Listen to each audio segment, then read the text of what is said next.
Bonjour à tous, bienvenue dans Afrique Hebdo. Au sommaire cette semaine, comment prévenir les dérives sectaires au Kenya? Le massacre de Shakahola continue de raviver le débat sur l'encadrement des mouvements religieux dans le pays. Au Maroc, la mokacha, une tradition centenaire de hockey sur sable. Les tribus nomades du Sahara s'efforcent de faire revivre cette discipline sportive. Il associe les nouvelles technologies aux arts traditionnels du continent africain. Ces créations, vous le verrez, sortent vraiment de l'ordinaire. Emo de Medeiros est notre invité. C'est une affaire qui a suscité un vif émoi ces dernières semaines au Kenya.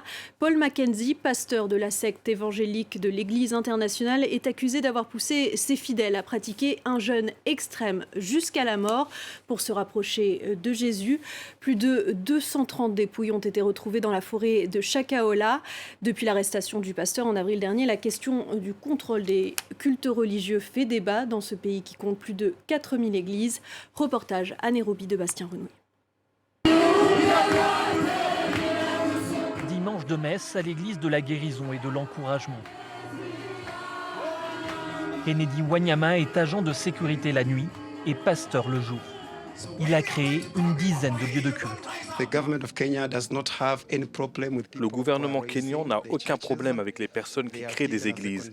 Il nous donne un environnement propice pour prier car la constitution du Kenya consacre la liberté de culte. Il n'y a donc aucun problème avec le gouvernement pour fonder une église au Kenya.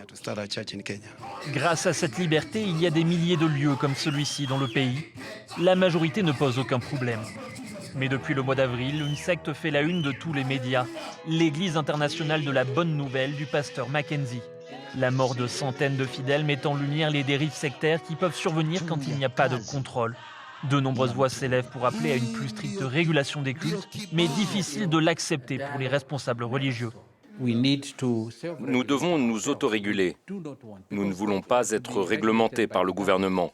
Cela nous priverait de la liberté dont nous avons toujours profité. Une commission sénatoriale étudie un nouveau projet d'encadrement des cultes. Mais pour cet universitaire, il y a trop de collusion entre religieux et politiques pour qu'il soit un jour appliqué.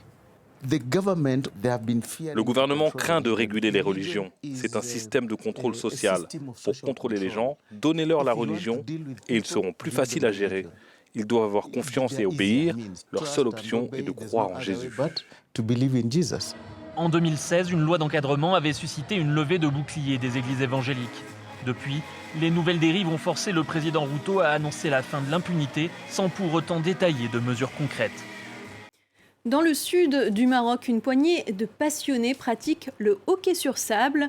Semblable à bien des égards au hockey sur gazon ou sur glace, ce sport est pratiqué pieds nus et avec des crosses en bois de palmier par les tribus nomades du Sahara.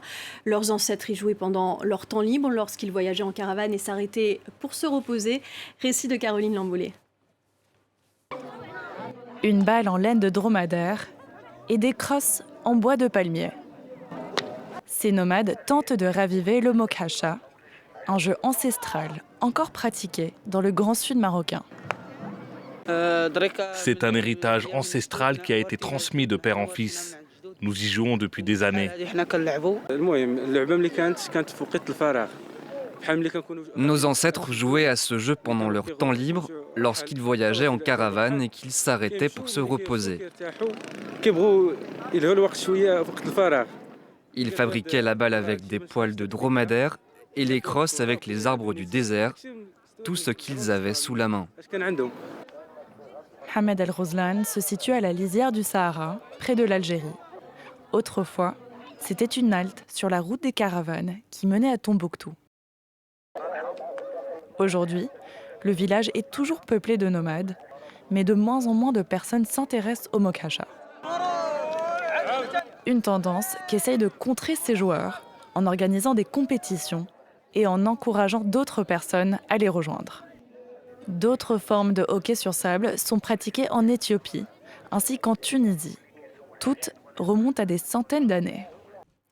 Ses œuvres s'articulent autour d'un concept unique qu'il appelle contexture, une fusion du numérique et du matériel, du tangible et de l'intangible. C'est un artiste qui explore les hybridations et les interconnexions des technologies et des traditions. Bonjour Emo de Medeiros. Bonjour. Merci d'être avec nous. Alors, vous êtes venu avec un accessoire, vos lunettes. Qu'est-ce qu'elles signifient pour vous ? Alors, plusieurs choses.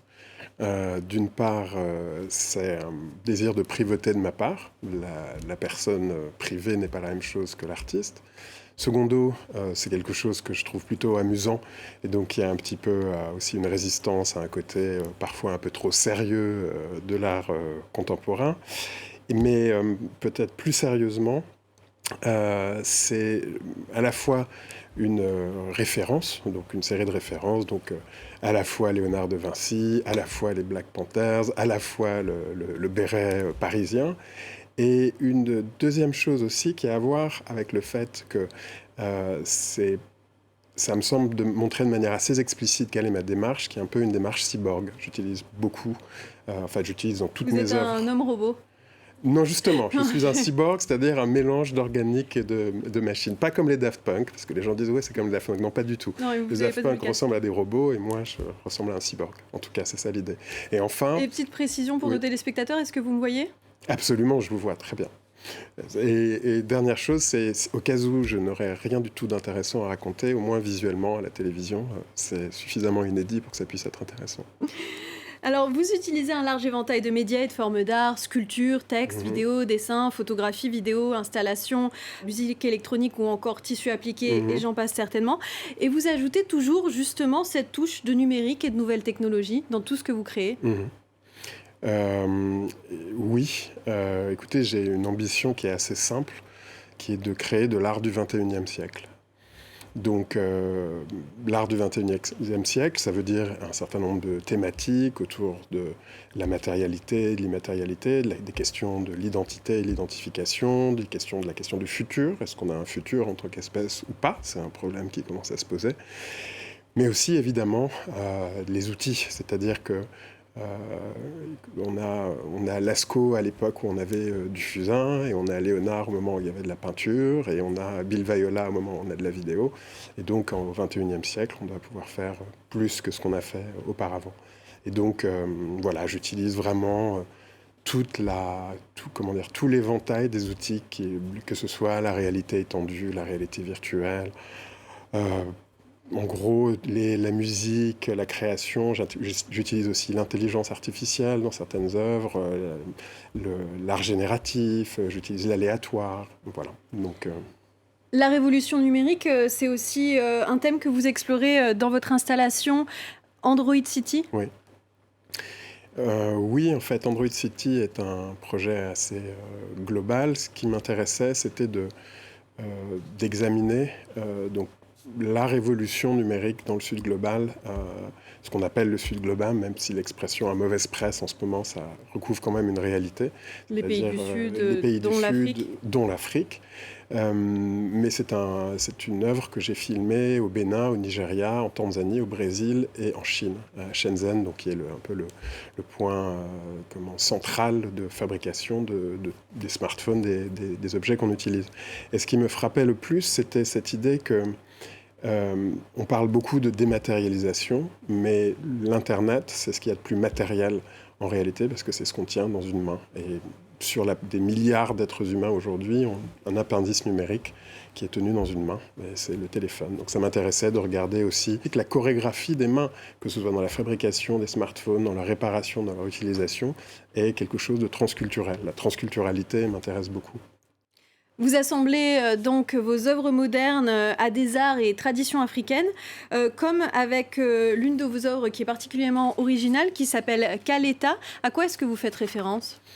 Alors, elle s'appelle Kaleta Kaleta. C'est un détail, mais c'est le début, oui, parce que c'est le début d'une chanson. C'est une chanson qui est, la première chanson qui est jouée lors de ses performances. Donc, le Kaleta, en fait, c'est une tradition vraiment typiquement béninoise, unique. C'est un mélange de carnaval brésilien, de mascarades rituelles classiques comme les egungun par exemple, et aussi de Halloween, puisque les enfants vont de maison en maison. Alors on va regarder un extrait pour voir à quoi ça ressemble.